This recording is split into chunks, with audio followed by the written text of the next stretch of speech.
Hi mga mahal, ang ating topic ngayon ay tinatanong ni Reynaldo. Ang tanong niya ay, Ma'am, ano ang nararamdaman ng isang babae kapag minsan lang siyang anuhin? So, yung anuhin ay yung palakpakin.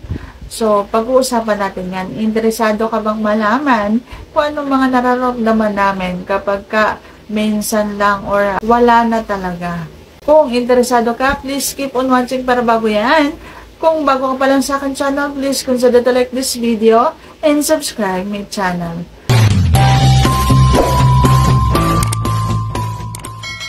Ang nararamdaman namin mga babae kapag minsan lang ay syempre bugnutin, mainitin ang ulo, maikli ang pasensya. Maikli talaga ang pasensya ng isang babae kapag hindi na siya nakakapagpalabas or hindi na siya nakakaramdam ng dilig.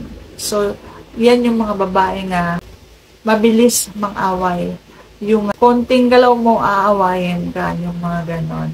So, kung halimbawa nga sa babae ay nasanay na lagi kayong nagpapalakpakan ng una, tapos biglang nawalan, biglang kumonte, asahan mo, magiging bugnutin na yan. Aawayin ka niyan palagi.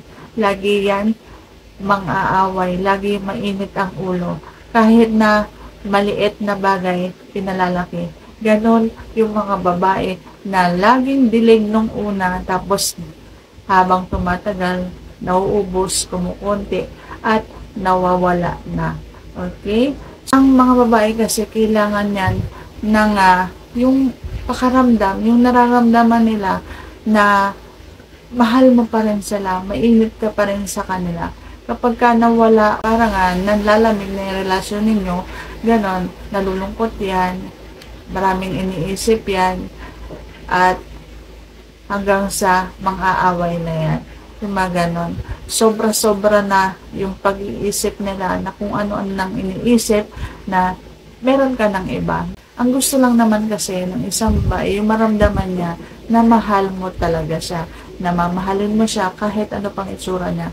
Kung halimbawa naman na kumukunti na, at kung halimbawang tumataba na siya, tapos kumukunti, dumadalang na yung inyong pakikipagpalakpakan sa kanya, mas mag-iisip yan na nakahanap ka ng iba, na meron ka ng iba, kaya hindi mo na siya ginagalaw.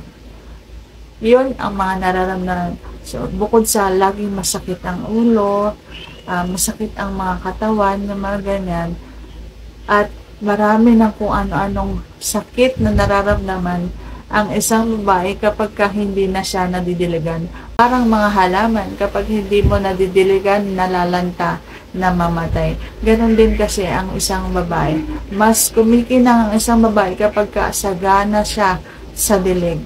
Kapag halimbawa ang isang babae, sobrang alam mo yung kumikinang sa ganda. Alam mo yung kahit wala siyang mamahaling mga alahas ay kumikinang siya. Alam mong sagana siya sa dilig. At kapag halimbawa, ang bulaklak naman, kapag walang pumapasok dyan, parang nagsasara.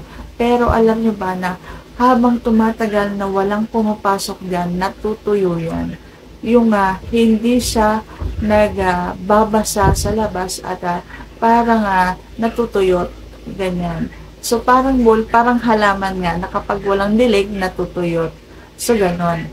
Kaya, dapat nadidiligan o kaya naman nagsasarili ang isang babae para laging basa at para laging masabaw.